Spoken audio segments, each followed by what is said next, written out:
Eu disse que hoje nós entraríamos num texto que só existe no Evangelho de Mateus.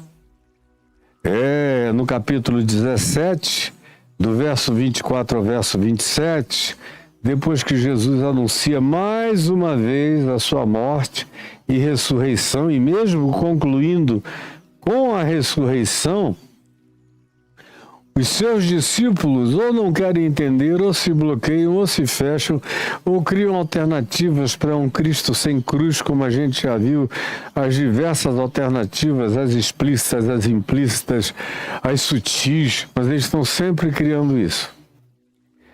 E a ressurreição, quando eles ouvem essa palavra, como diz aqui, eles se entristeceram grandemente.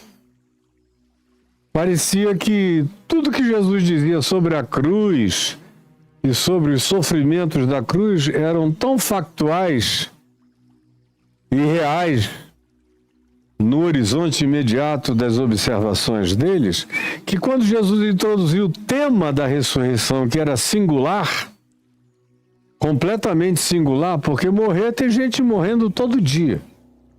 Sofrer, sendo abusada, torturada, vilipendiada, assassinada, tem gente todo dia, desde que o mundo é mundo, desde Caim e Abel. Agora, ressuscitar dentre os mortos por si mesmo, porque houve quem ressuscitasse por intervenção de Deus através de terceiros, como aconteceu com Elias, como aconteceu com Eliseu, como aconteceu com o filho da viúva de Naim, quando Jesus o levantou, como aconteceu com a garota adolescente, filha do chefe da sinagoga, Jairo, de Cafarnaum, que Jesus a trouxe da morte, como aconteceu com aqueles que, quando Jesus expirou na cruz, o Evangelho de Mateus vai dizer lá adiante, que quando Jesus expirou na cruz e a terra tremeu, o sol escureceu, as rochas se fenderam, tumbas se abriram, e tem um detalhe extraordinariamente inusitado, e diz em Mateus: e muitos corpos dos que dormiam no pó da terra ressuscitaram, e entrando em Jerusalém apareceram a muitos. Agora, o único que ressuscita de si mesmo é Jesus, a quem os grilhões da morte, como Pedro disse em Atos dos Apóstolos, na sua primeira mensagem querigmática, ele disse: a quem os grilhões da morte não puderam conter, ele rasgou a morte de dentro para fora. Isso, os discípulos, quando chegavam aí, o bloqueio era enorme, era total, era muito grande. E aqui, nesse caso, eles que já não queriam mais falar, que já tinham visto que Jesus cortava mesmo a incredulidade deles pela raiz, ficaram só entristecidos. E é nesse espírito de tristeza que eles vão voltando para Cafarnaum, não esqueça. É nesse espírito de tristeza que eles estão vindo lá do Monte Hermon, da Cesaré de Filipe, atravessando quilômetros, até chegarem no norte do Mar da Galileia, a Cafarnaum.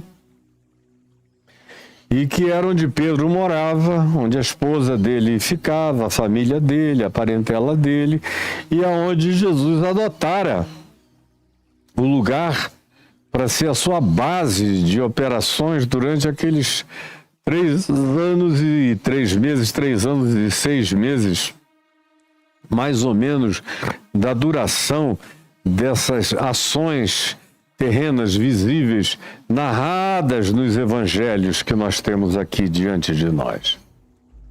Mas eles viam triste essa história de cruz, de morte, de tortura, de abuso, mesmo com a conclusão que diz mais 3 dias depois, não 3 meses depois, 3 anos depois, 3 milênios depois, não.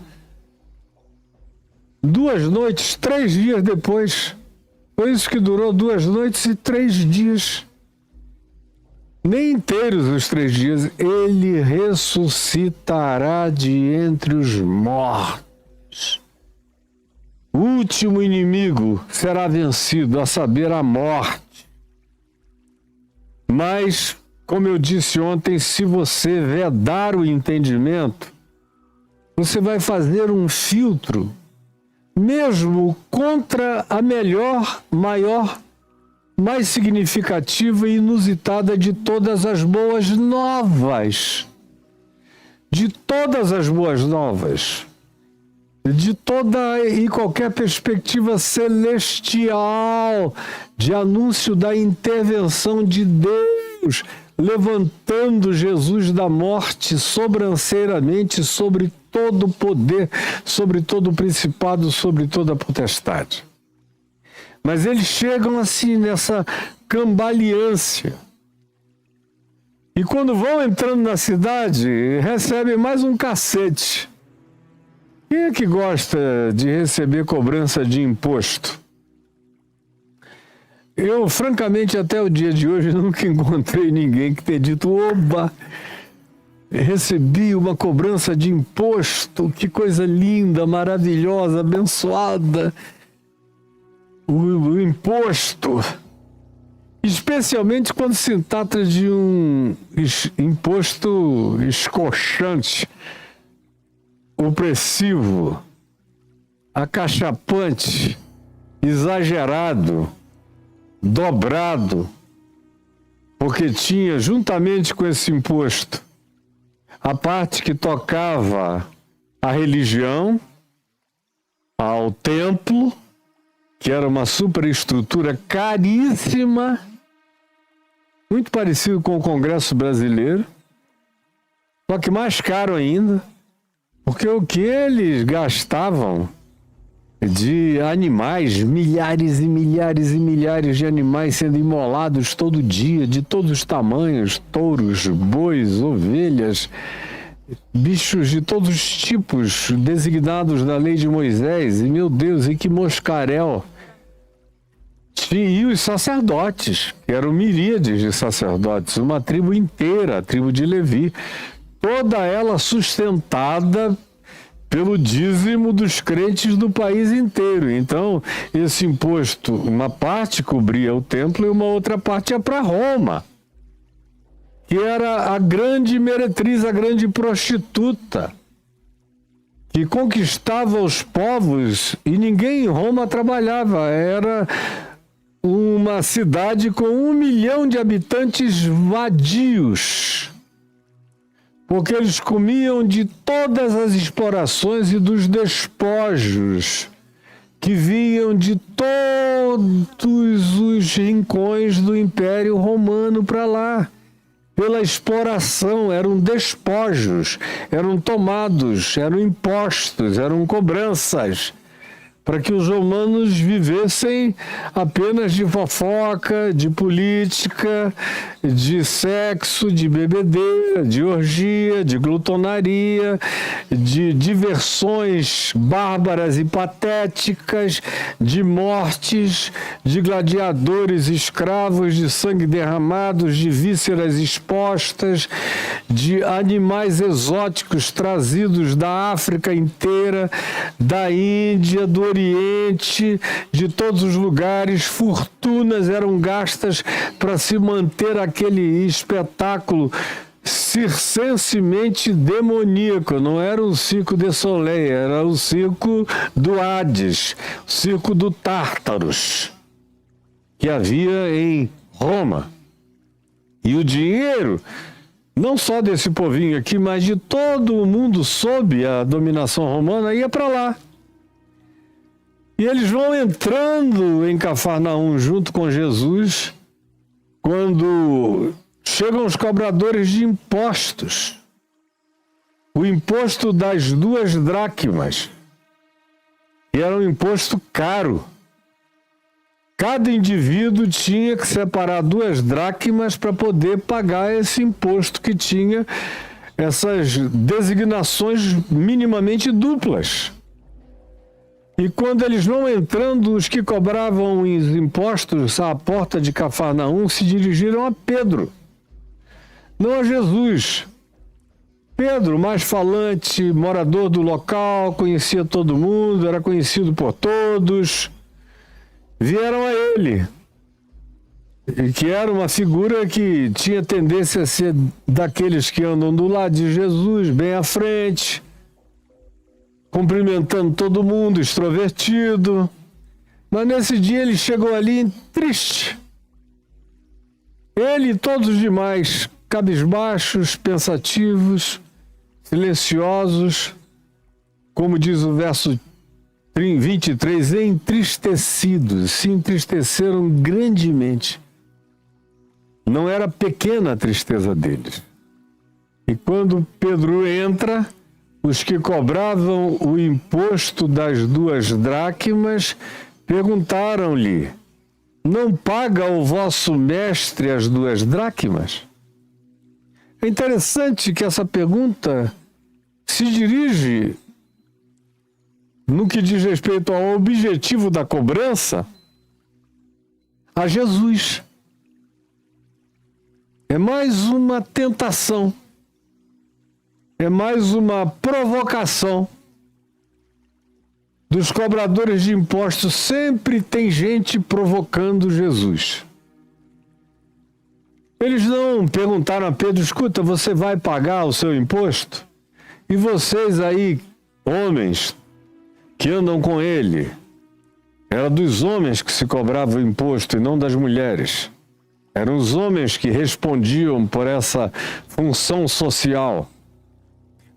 Mas nenhum dos 12 é abordado, e Pedro, que é abordado, não é abordado a respeito de que se ele pagaria ou não.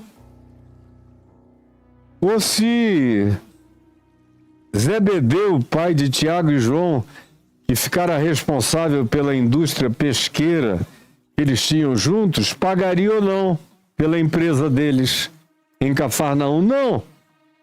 A questão se concentra em Jesus. Paga ou não o vosso mestre o imposto? E Pedro não titubeou. Pedro veio e disse sim. Respondeu, embora aquela fosse uma situação inusitada para Pedro também. Aparentemente, ele nunca tinha lidado com aquela situação antes de cobrança de imposto a Jesus.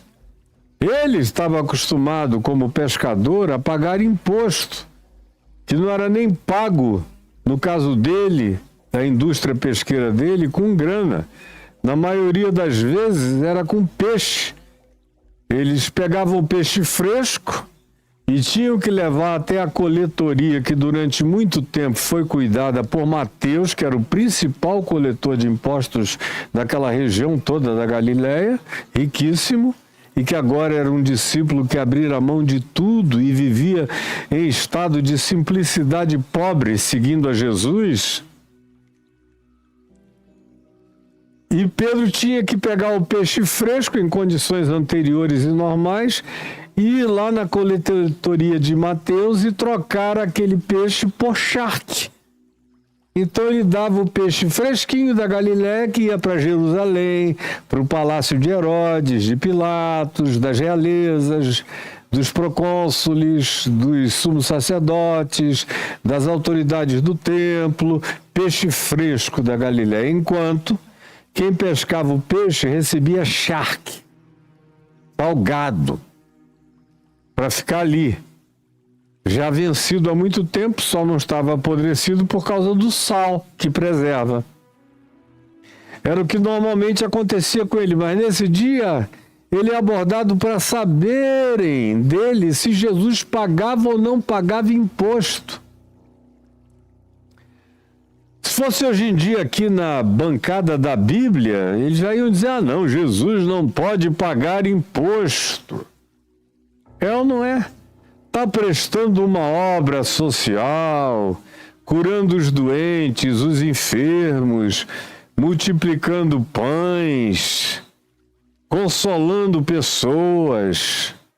toda essa argumentação que essa bancada da Bíblia, do fetiche bíblico, da idolatria bíblica e da esperteza canalha da maioria deles, não são todos assim, mas a grande maioria o é, querem isenção de tudo, como foi o que o imperador Constantino ofereceu aos bispos da igreja no quarto século e os corrompeu completamente. Em menos de 40 anos, eles já tinham virado eminências pardas. Eles que antes eram pessoas simples, modestas, calmas e que viviam de maneira muito moderada. Agora não, eles tinham virado realeza, estavam andando em liteiras, eram pessoas reverenciadas, não pagavam impostos, recebiam doações de glebas de terra de graça, tinham autorização para, em alguns lugares, transformarem templos pagãos belíssimamente construídos em edificações de culto para essa religião que tinha acabado de começar no quarto século, que Constantino nomeou e outros foram atrás, chamando de cristianismo, que é isso que a gente tem até o dia de hoje, e é fajuto, é plástico, é artificial, não tem nada a ver com o evangelho original de Jesus. Pois bem, mas com Jesus era diferente. Com Jesus é diferente. Eu paguei imposto a minha vida inteira e eu tinha amigos milionários que não pagavam. Que ficavam admirados, diziam: impressionante, você ganha tão pouco e paga imposto inteiro. Eu ganho milhões por ano e olha só, isenção total porque eu tenho essas manobras aqui e acolá. E hoje em dia, quando se trata de pastor, de líder, de bispo, de tudo mais, eles querem cada vez mais isenções e é um famigeramento de isenção de imposto que não tem fim. E contrariamente a esse espírito do cristianismo e dessas lideranças para quem vocês pagam o dízimo, vocês compram bênção, cobertura espiritual, salvação, indulgências, fazem barganhas de prosperidade, de dinheiro e de tudo mais, que vocês sabem que fazem, como é que isso se tornou uma pocilga do inferno no nosso meio. Diferentemente dessa coisa, dessa corja, Pedro sabia que com Jesus era diferente. Paga ou não paga o vosso mestre o imposto das 2 dracmas? E Pedro disse sim. E Pedro respondeu na intuição, porque ele sabia, ele já conhecia Jesus o bastante para saber que Jesus não andava em estado de transgressão em circunstância nenhuma. Ele desobedecia à lei de Moisés o tempo todo, porque o tempo todo as autoridades religiosas queriam fazer com que a lei de Moisés incidisse contra a cura dos doentes, dos aflitos, dos leprosos.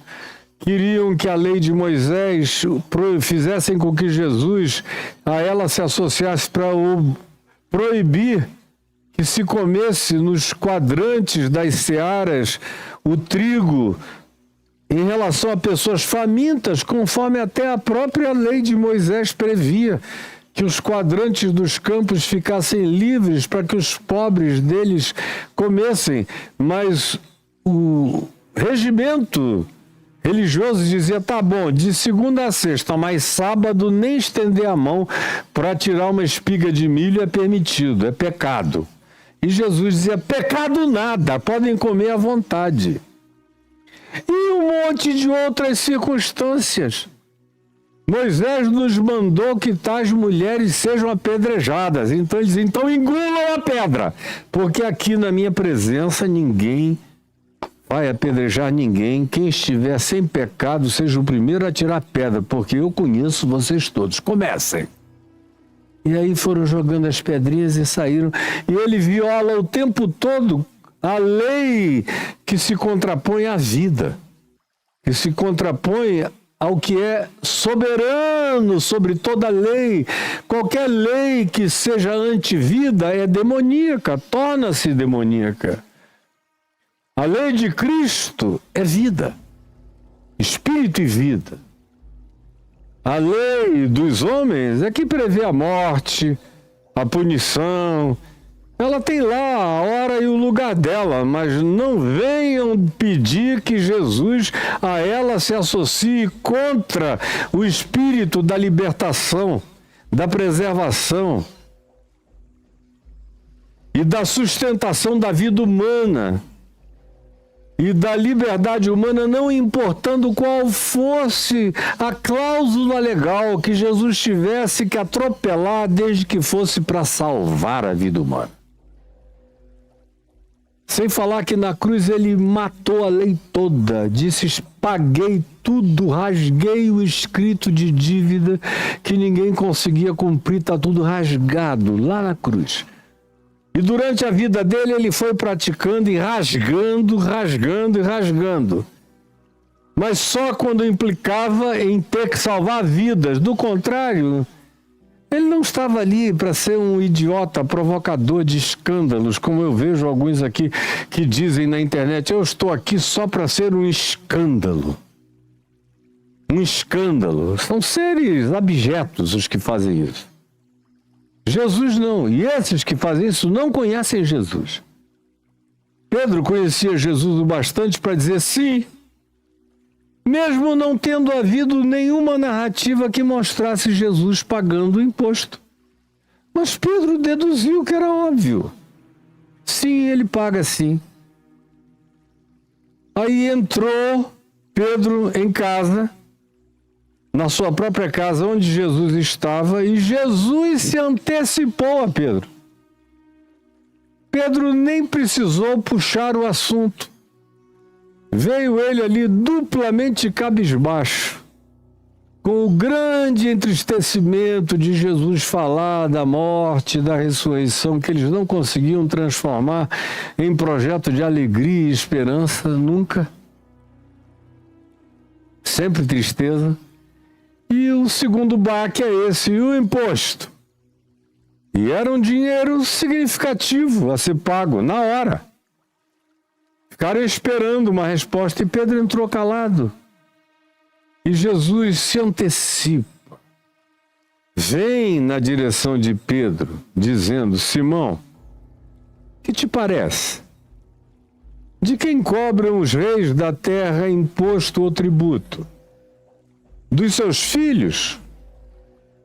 César cobra tributo da sua prole?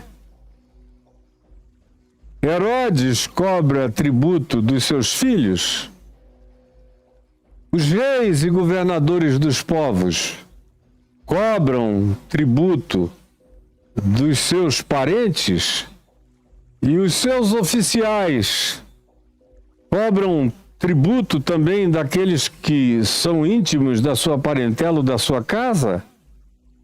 Cobram impostos ou tributos dos seus filhos? Ou eles cobram dos estranhos, de quem não habita o palácio, nem a casa do sumo sacerdote, que não tem intimidade com o poder, que são aqueles que, em geral, vão passando cheios de dinheiro e isentos de impostos naqueles dias até os dias de hoje.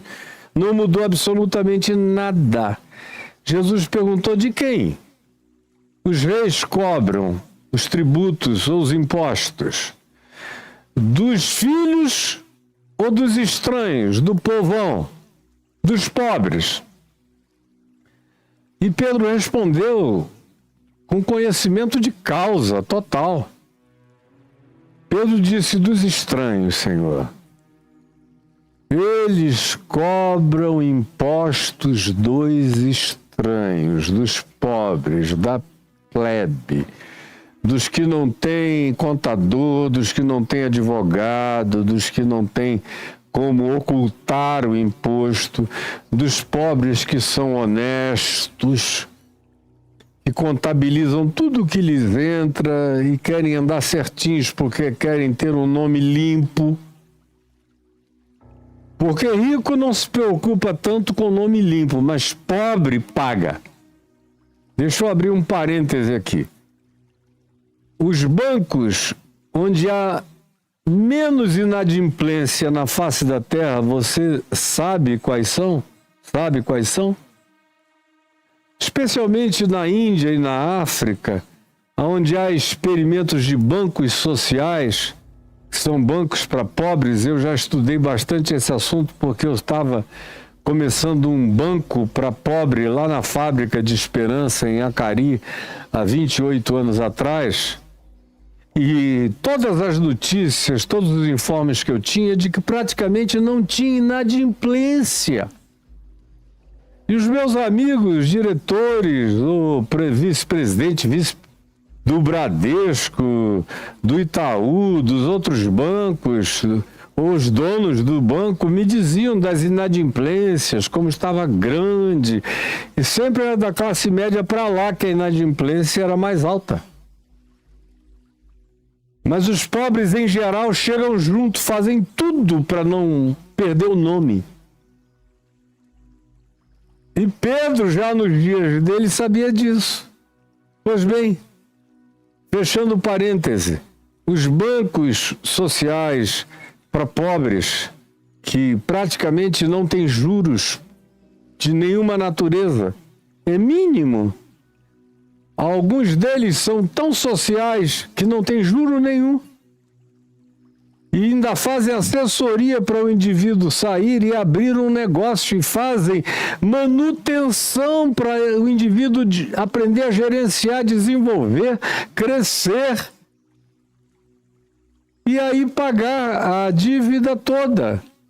E se for necessário uma expansão, tomarem mais recursos. E o banco se torna o sócio mais proativo no desenvolvimento daquele tipo de iniciativa para pobres. Fecho parêntese. Mas rico não só não paga ou deve muito, quando decide pagar só quando dá na telha pagar o banco. Sim, ele paga.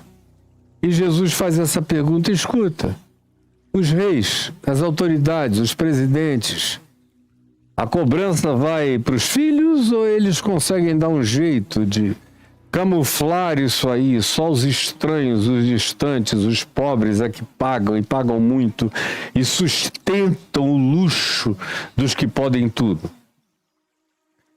E aí respondeu Pedro: eles cobram dos estranhos. Dos estranhos, é o que eu vejo. Disse Jesus então a Pedro: logo, Pedro, estão isentos os filhos do rei, os filhos do reino. E Jesus está fazendo aqui, quando diz essa palavra, quando faz essa afirmação, ele está fazendo duas declarações. Uma imediata e uma outra que tinha a ver com a história bíblica inteira de Davi para cá, sendo Davi um dos descendentes de Davi, vindo da genealogia de Davi, filho de Jessé, nascido em Belém. Então, na primeira perspectiva terrena, vocês leiam lá em Samuel, primeiro livro de Samuel, capítulo 17, do verso 26 em diante, ou 27 em diante, por aí. Lá no primeiro livro de Samuel, você vai ver uma frase de Saul dizendo a Davi: olha, se você nos livrar de Golias, quem quer que faça isso e liberte Israel da opressão desse gigante e desses filisteus, a descendência desse que trouxeram o livramento nunca mais vai pagar imposto em Israel para o resto da existência. Enquanto Israel for Israel, essa lei vai vigir. Aí Jesus, que é da descendência de Davi, diz, olha só, de quem eles cobram? Dos filhos ou dos estranhos? Ah, dos estranhos. Aí Jesus olha para Pedro, que sabe que Jesus é da raiz de Davi, é da descendência de Jessé, nascido em Belém, estava isento do imposto. Fica olhando para Jesus e Jesus para ele. Jesus diz logo, estão isentos os filhos. E a primeira remetência, provavelmente, que aconteceu na mente de Pedro, foi lembrar que, de acordo com o que a Bíblia dizia no livro de Samuel, a descendência de Davi estaria isenta de impostos para sempre. Jesus, portanto, estaria. Mas tem uma segunda implicação. Que implicação é essa segunda implicação? É que Jesus é o rei do reino oculto, do reino da promessa. É o rei Messias. É o rei Messias e sacerdote, segundo a ordem superior, que não é de nenhuma religião humana, muito menos do judaísmo, muito menos da tribo de Levi, muito menos das oferendas e dos sacrifícios no templo. Era sacerdote dessa ordem sublime que cobre todo o universo e toda criatura. Ele sabe, Pedro agora sabe que ele é o Cristo. Ele só quer um Cristo sem cruz, mas um Cristo sem impostos, quem é que não quer? Se ainda não tiver a raiz do Evangelho no âmago do ser. Aí Jesus olha para Pedro, diz logo, Pedro, estão isentos os filhos, a gente não devia pagar esse imposto. Nem por uma razão, nem pela outra. Mas nós não estamos aqui para pedir concessões. Eu não peço a concessão de ser da descendência de Davi, não interessa. Isso pouco me importa. Isso é algo segundo a carne. Não me interessa esse privilégio segundo a carne. E em segundo lugar, mesmo sendo eu o filho do rei, a expressão do reino, que vocês acabaram de ter uma avant-première no Monte Hermon, na Transfiguração, e sabem de quem eu sou filho, daquela voz na nuvem luminosa, naquela manifestação aparatosamente sublime, de onde veio aquela voz que disse, eis o meu filho, amado, em quem eu tenho todo o meu prazer. Logo, por uma razão e pela outra razão, estamos isentos. Porque somos filhos. Você não é filho de Davi, mas você é filho desse reino. Mas eu não vou reivindicar nenhuma dessas coisas. Se essa bancada da Bíblia e se esses pastores dessas igrejas tivessem entendido o mínimo da ética de Jesus, do Evangelho, eles não fariam a gente passar as vergonhas que a gente passa, porque o negócio deles é só isenção, é dinheiro, é privilégio, é grana, é ver do que eles podem se apropriar, é poder para isso e para aquilo, é só olhar em volta, só não ver quem quer ser cego.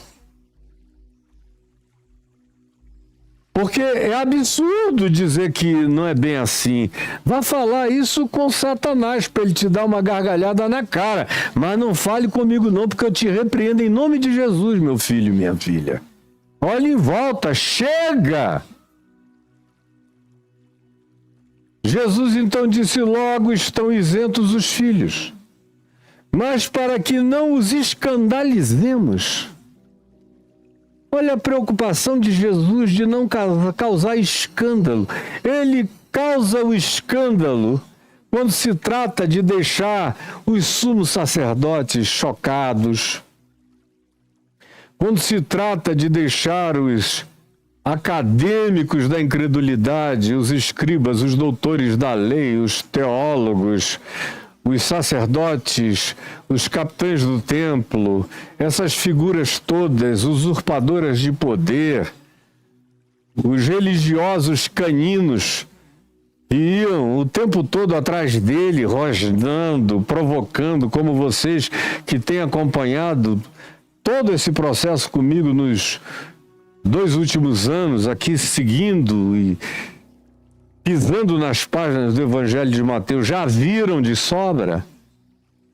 Mas esse pessoal aqui não quer saber. Eles querem meter a mão, eles querem privilégio, eles querem grana. Não tem amor por Deus, não tem amor pelo Evangelho, não tem preocupação com não escandalizar. Eles fazem o carnaval, eles fazem a loucura, eles fazem os carros alegóricos mais diabólicos para desfilarem ante os sentidos do mundo inteiro, chocados com eles. Mas eles são os pais do escândalo. Para todo lado. E vocês já até se acostumaram, naturalizaram tudo. Ontem eu fiz um post de um garoto, o post é nem novinho, mas é tão novo quanto a inteligência artificial. O IA é em acessibilidade para qualquer pessoa que possa pegar um chat GPT ou coisa semelhante. E o garoto fez a seguinte pergunta, a inteligência artificial: escuta, se você fosse Satanás, o que você faria para destruir, do ponto de vista do que você sabe que seja a obra de Deus, para destruir a obra de Deus e o testemunho de Deus no mundo, o que você faria? Aí a inteligência artificial, que não inventa nada, deu uma resposta impecável para o garoto. Aí eu vi alguns bobinhos, tem gente, meu Deus, tem gente muito idiota. Alguns bobinhos. Me dá pena da mente deles. Aí chegou um lá e disse, mas C.S. Lewis já disse isso há 60 anos atrás. E tá aí, cara. C.S. Lewis só disse isso porque ele aprendeu com Jesus há 2000 anos atrás. Ele aprendeu com Paulo há 2000 anos atrás.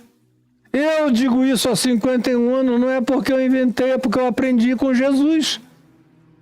Há 2000 anos atrás, com Paulo, com Pedro. Então a inteligência artificial, a única coisa que ela faz é pesquisar a internet inteira.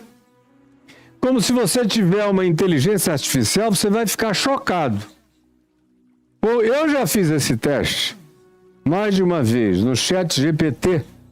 Chegar e perguntar, escuta, me diz aqui, o que é que o Caio Fábio prega? Qual é a principal mensagem dele? Aí o chat GPT escreveu um texto impecável sobre mim, sobre o que eu prego. Falei, ai meu Deus, quem me dera ter discípulos que tivessem entendido o que o algoritmo da inteligência artificial já entendeu sobre a mensagem do Evangelho que sai da minha boca. Não satisfeito, eu perguntei quais são as principais ênfases teológicas do Caio Fábio. Aí ele disse lá, a ordem de Melquisedeque acima de todas as ordens de religião humana, Jesus como chave hermenêutica, e o Evangelho original de Cristo, que não tem nada a ver com o cristianismo, porque Jesus não criou religião nenhuma. Esses são os pontos que o Caio mais enfatiza, o chat de inteligência artificial. Agora, se eu fosse um idiota, eu falei isso primeiro do que você. Não, ele está ali só para repetir. E nesse caso, para fazer uma síntese saudável do que as melhores mentes que estejam no ambiente da internet já falaram coerentemente sobre o sentido do Evangelho e como a inteligência artificial já processou no seu algoritmo o que é que Jesus ensinou e os apóstolos ensinaram, eles têm isso como referência fundamental. Então, quem quer que fale diferente disso, eles não consideram gente que tem vínculo a ser aproveitado com Jesus. E gente que converge a opinião para essa base do Evangelho de Jesus é o que serve para fazer o sumário, a síntese. E o que ele fez foi uma síntese do que está dito há 2000 anos, no mínimo, sobre o Evangelho. Aí eu ainda vi alguns carinhas lá, eu digo, pelo amor de Deus, não faz isso não, eu estou cansado, meu filho. Um deles, eu fui ver, o cara era professor de um seminário. Ah, mas C.S. Lewis já disse isso.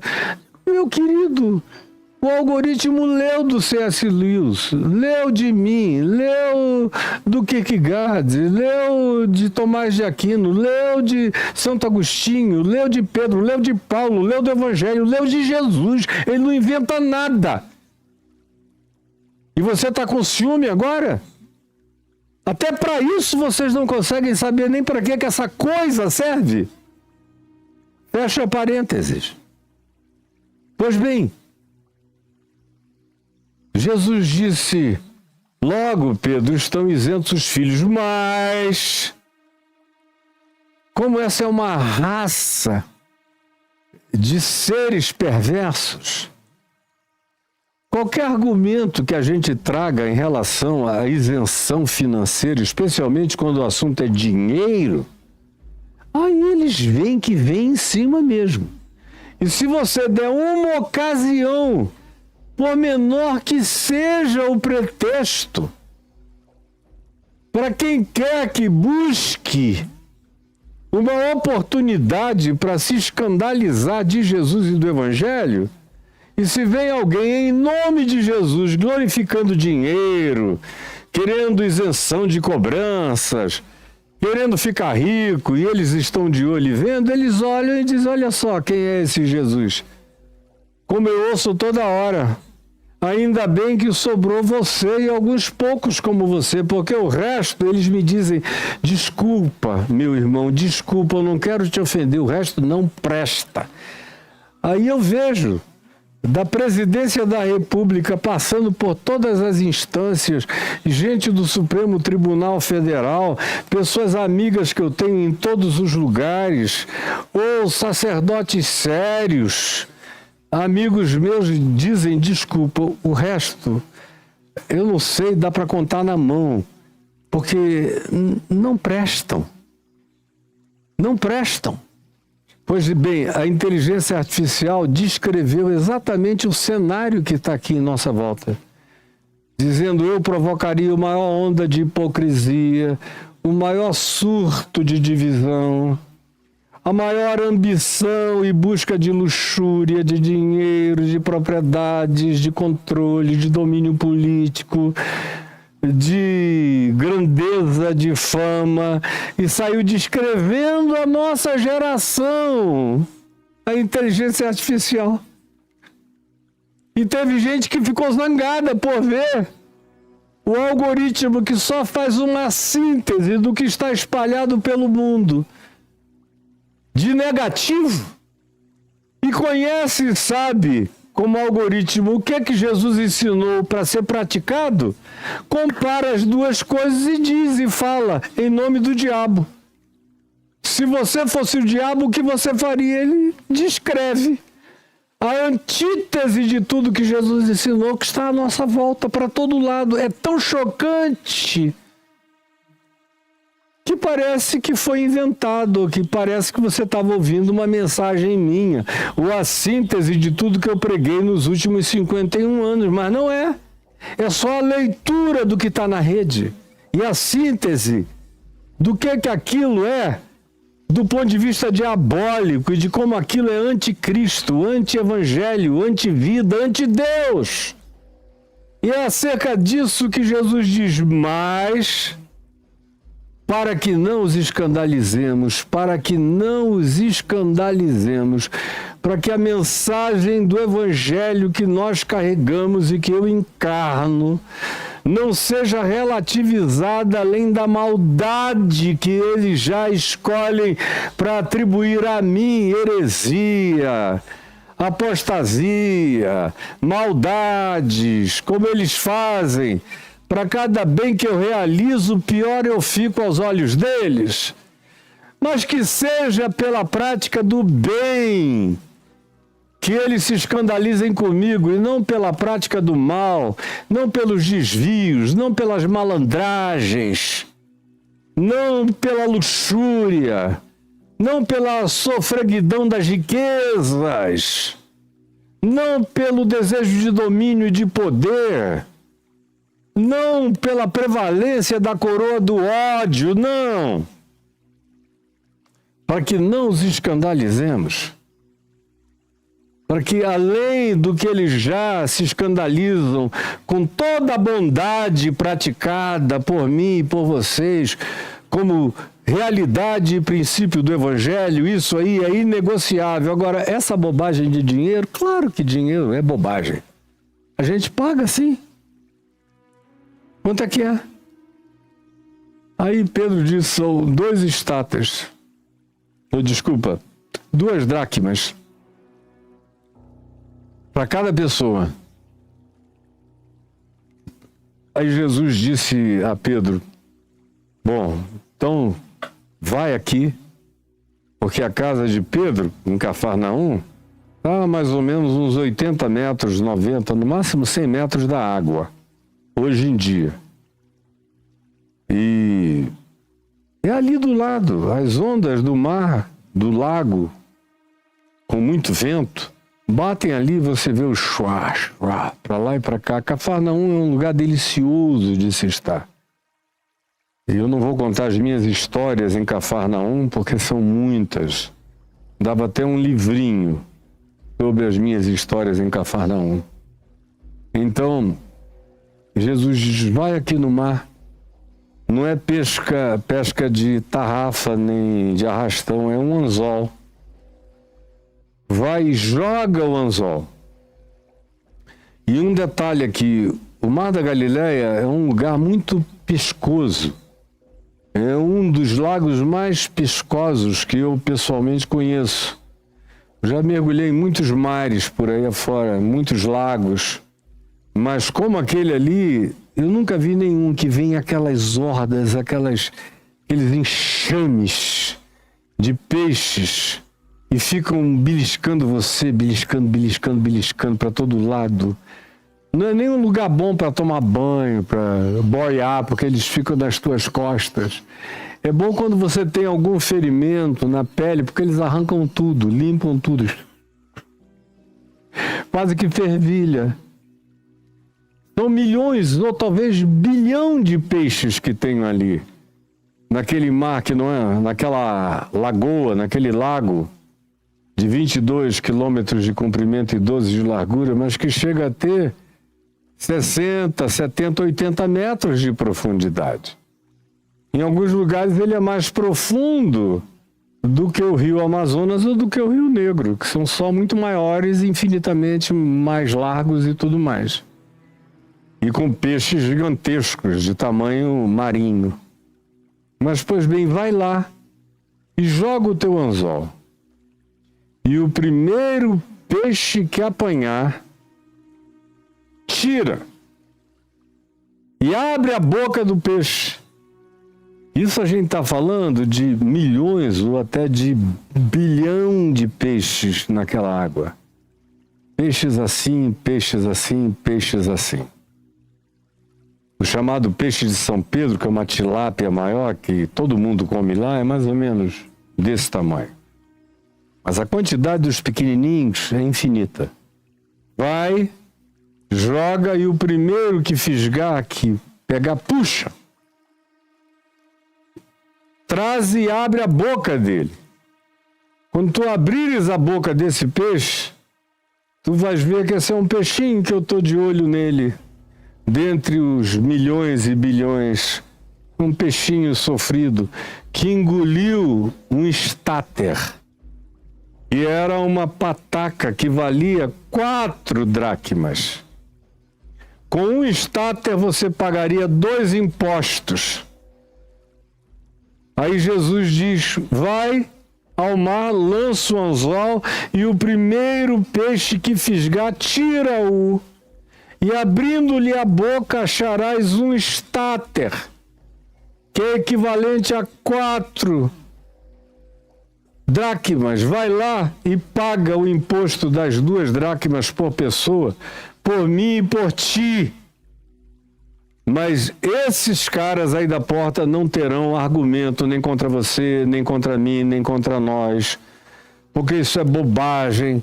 Não é cura de leproso, não é salvação no sábado, não é ressurreição de mortos, não é apedrejamento de adúltera, não é contra tudo aquilo contra o qual eu me insurjo e encaro Moisés e o mundo inteiro. Não, é bobagem de imposto de dinheiro para que não nos escandalizemos. Vai lá e paga, porque nós não vamos trazer escândalo para o evangelho do reino de Deus por causa de grana, nem por causa de dinheiro, nem por causa de imposto.